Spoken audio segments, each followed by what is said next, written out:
छत्तीसगढ़ की तमाम बड़ी खबरों के साथ आपका स्वागत है। मैं हूं लीना। आइए देखते हैं आज की सुर्खियां। छत्तीसगढ़ राज्य टीकाकरण में कई राज्यों से आगे 1 करोड़ 4 लाख लोगों को कोरोना वैक्सीन। जीपी सिंह ने ली हाई कोर्ट की शरण, सीबीआई से जांच कराने की मांग, केवीएट हुआ दायर। निजी अस्पतालों को 30 लाख का मिलेगा अनुदान, छत्तीसगढ़ के मॉडल की देश भर में चर्चा। और जीपी सिंह पर कार्रवाई को लेकर राजनीति शुरू, नेता प्रतिपक्ष कौशिक और मंत्री भगत आमने सामने। अब देखते हैं खबर विस्तार से। छत्तीसगढ़ में कोरोना संक्रमण पर नियंत्रण और इसकी रोकथाम के लिए सभी आयु वर्ग के टीकाकरण का काम जोरों पर है। प्रदेश में 8 जुलाई तक 1 करोड़ 3,84,000 टीके लगाए गए। आबादी के हिसाब से देखा जाए तो टीकाकरण मामले में छत्तीसगढ़ देश के कई बड़े राज्यों से आगे है। छत्तीसगढ़ में 3,09,000 स्वास्थ्य कर्मियों, 3,16,000 फ्रंटलाइन वर्कर्स, 45 वर्ष से अधिक के 48,20,000 और 18 से 44 वर्ष आयु के 31,32,000 नागरिकों को कोरोना से बचाव का पहला टीका लगाया जा चुका है। प्रदेश की करीब 30% आबादी को कोरोना से बचाव का पहला टीका लगाया जा चुका है।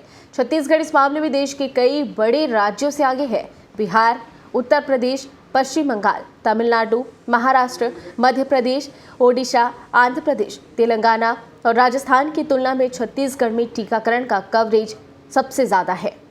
छत्तीसगढ़ के आईपीएस अधिकारी जीपी सिंह ने आय से अधिक संपत्ति के बाद राजद्रोह का प्रकरण दर्ज होने के खिलाफ हाईकोर्ट में याचिका दायर की है। इस रेट पिटीशन में उन्होंने अपने ऊपर लगे आरोपों की जांच सीबीआई से कराने की मांग की है।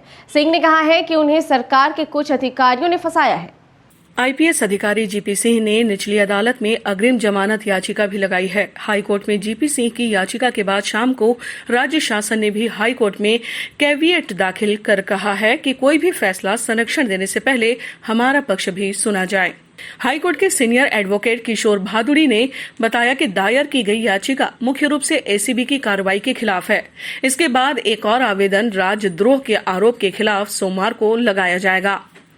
याचिका में जीपी सिंह की ओर से कहा गया है कि सरकार में दखल करने वाले कुछ नेताओं और अधिकारियों ने मिलकर जीपी सिंह को इस पूरे ट्रैप में फंसाया है।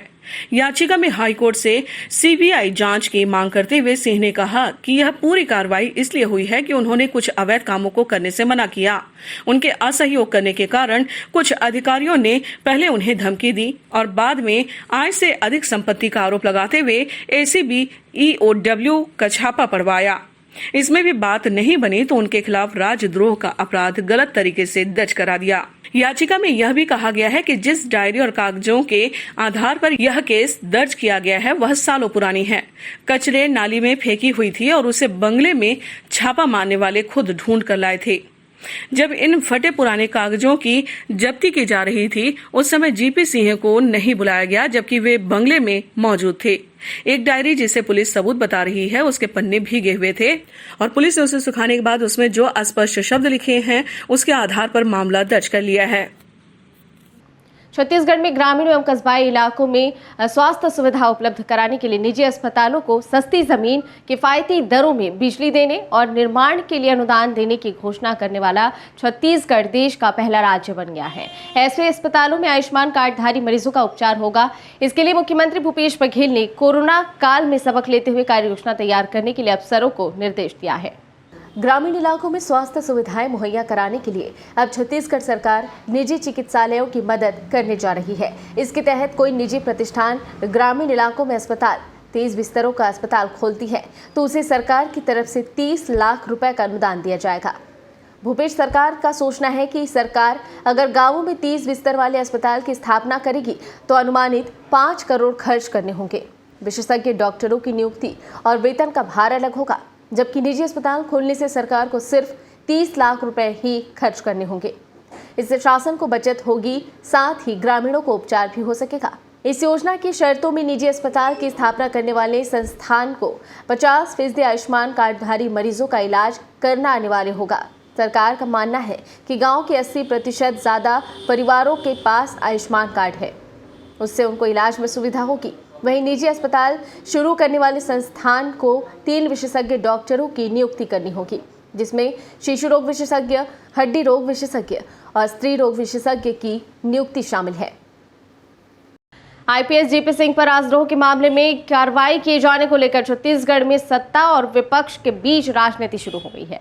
नेता प्रतिपक्ष धर्मलाल कौशिक ने कहा है कि अगर राजद्रोह का मामला सही है तो उससे संबंधित दस्तावेज सार्वजनिक करने चाहिए। वहीं सरकार में मंत्री अमरजीत भगत ने कहा कि सरकार को अस्थिर करने के खेल में जीपी सिंह के साथ विपक्ष के बड़े नेताओं की भी मिलीभगत से इनकार नहीं किया जा सकता है। राज्य के आईपीएस अधिकारी के खिलाफ राजद्रोह का मामला दर्ज होने के मामले में नेता प्रतिपक्ष धर्मलाल कौशिक का कहना है कि यदि ऐसा है तो ये गंभीर मामला है।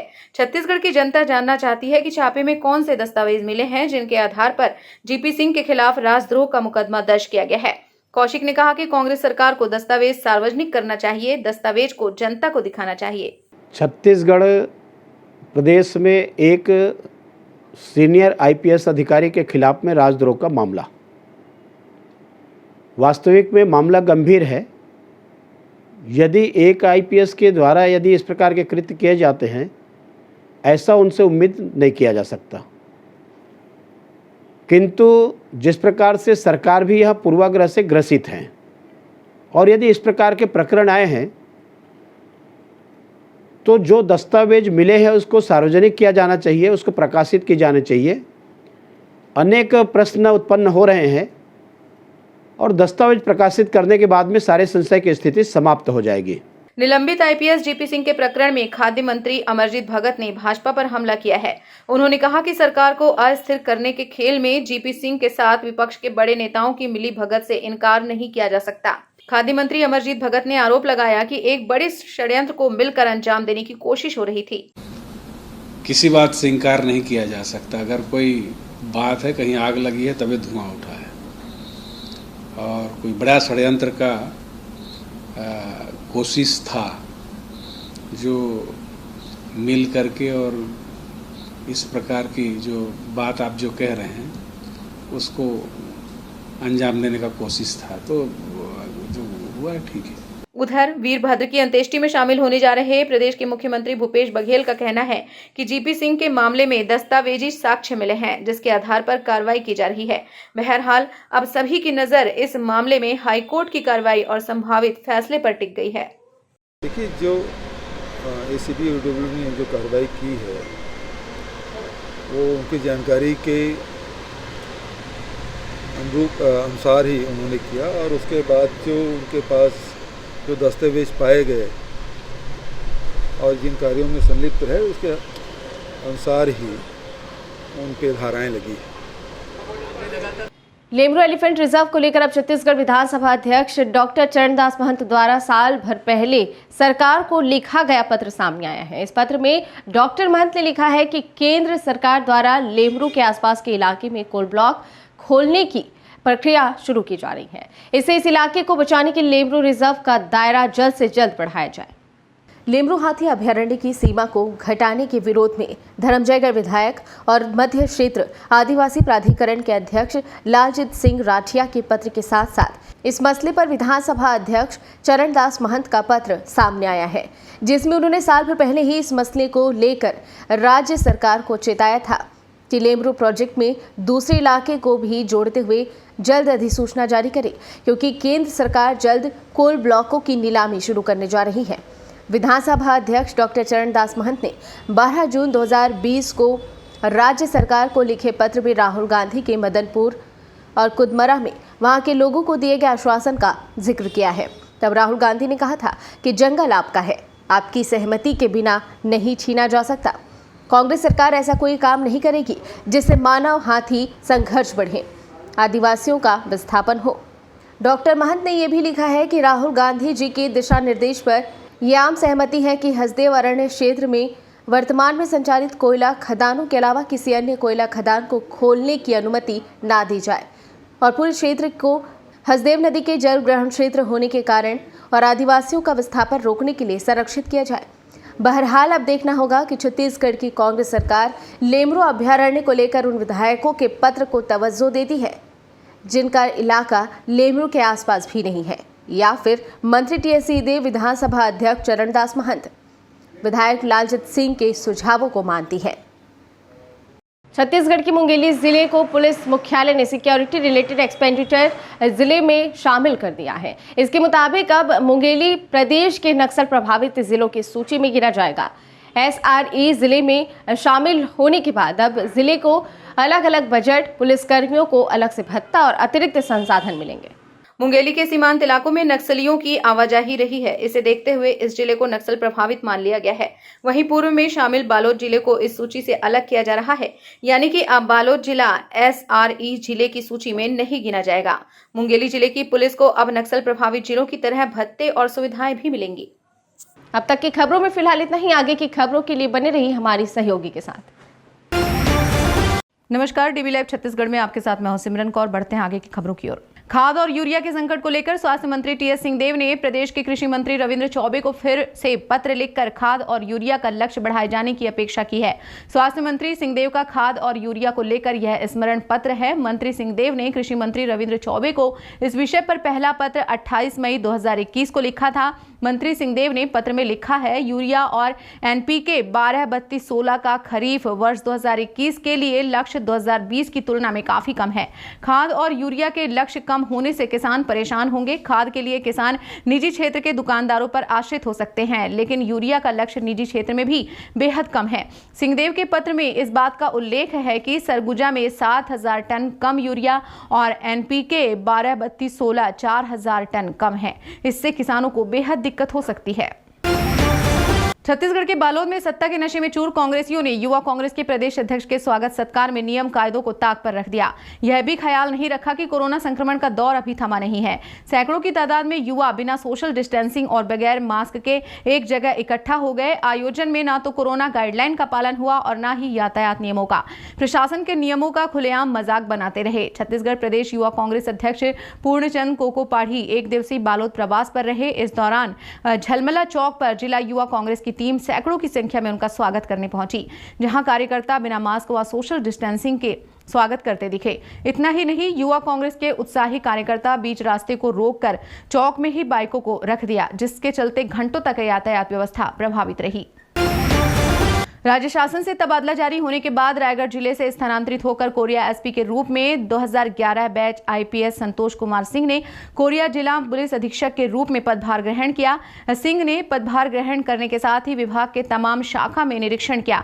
उनके साथ जिले के विभागीय अधिकारी कर्मचारी मौजूद रहे। आपको बता दें कि कोरिया नवपदस्थ SP ने पदभार ग्रहण करते ही पत्रकारों से प्रेस वार्ता के माध्यम से संक्षिप्त चर्चा की। नवपदस्थ SP संतोष सिंह ने कहा कि मेरे लिए जनता से संबंध मेरी पहली प्राथमिकता रहेगी, क्योंकि मुझे लोगों के लिए काम करना है। आज लोगों को पुलिस से भयभीत होने की जरूरत नहीं है। जो भी समस्या है, लोग बेहिचक थाने आए, अपनी शिकायत दर्ज करवाएं। उन्हें अच्छी विवेचना कर न्याय दिलाया जाएगा। छत्तीसगढ़ में 3 हफ्ते से सुस्त पड़ा मानसून आज से फिर सक्रिय हो जाएगा।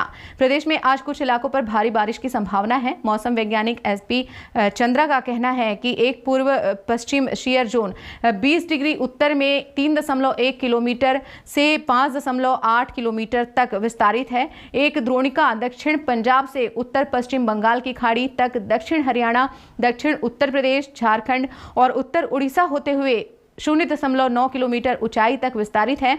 SP चंद्रा ने कहा कि चक्रीय चक्रवाती घेरा उत्तर पश्चिम झारखंड और उसके आसपास 5.8 किलोमीटर ऊंचाई तक विस्तारित है, जिसके प्रभाव से छत्तीसगढ़ के अनेक स्थानों पर हल्की सी मध्यम बारिश होने अथवा गरज के साथ छींटे पड़ने की संभावना है। सरगुजा संभाग के जिलों में भारी वर्षा की संभावना है। कस्टम मिलिंग की धीमी गति के चलते खाद्य विभाग की टीम ने रायपुर जिले के राइस मिलर्स के विरुद्ध कार्रवाई करते हुए 34,647 क्विंटल धान और 9,693 क्विंटल चावल जब्त कर छत्तीसगढ़ कस्टम मिलिंग चावल उपार्जन आदेश 2016 के प्रावधानों का उल्लंघन का प्रकरण दर्ज कर लिया है। खाद्य नियंत्रक रायपुर ने बताया कि जिले के 83 राइस मिलर्स द्वारा समर्थन मूल्य पर खरीदे गए धान का उठाव करने के बाद नागरिक आपूर्ति निगम में चावल जमा न करने पर कलेक्टर रायपुर सौरभ कुमार के निर्देश पर खाद्य विभाग की टीम ने 5 राइस मिल के विरुद्ध कार्रवाई की। विभाग की टीम ने Kanha rice industry Arang, Salasar Balaji rice agrotech Arang, Hanuman rice industry Kharora, जनता राइस मिल खरोरा और गिरधर गोपाल राइस इंडस्ट्री नयापारा में जांच करने पर पाया कि इनके द्वारा 2020-21 में समर्थन मूल्य का धान उठा लेने के बाद चावल जमा नहीं किया गया है। कोरिया जिला के मनिंदगढ़ पुलिस ने नशा मुक्ति अभियान के तहत 2 नाबालिग के साथ 2,70,000 रुपए की ब्राउन शुगर पकड़ने में बड़ी सफलता प्राप्त की है, जिसमें 2 नाबालिग सहित एक बाइक बरामद की गई है। बता दें कि नवपदस्थ जिला पुलिस अधीक्षक संतोष सिंह ने भार ग्रहण करने के साथ ही जिले में चल रहे अवैध कारोबार, शराब, जुआ, सट्टा व मादक पदार्थों पर कार्रवाई के सख्त दिशा निर्देश दिए हैं, जिसके परिपालन में मनिंदगढ़ पुलिस ने मुखबिर की सूचना पर बैकुंठपुर से मनिंदगढ़ की ओर आने वाली नेशनल हाईवे क्रमांक 43 में कल बेलबहरा रेलवे क्रॉसिंग के पास चेकिंग के दौरान एक काले रंग की मोटरसाइकिल में 2 नाबालिग लड़कों के पास से 25,115 मिलीग्राम ब्राउन शुगर के 2 पैकेट मिले, जिसकी अनुमानित कीमत 2,70,000 रुपए बताई गई।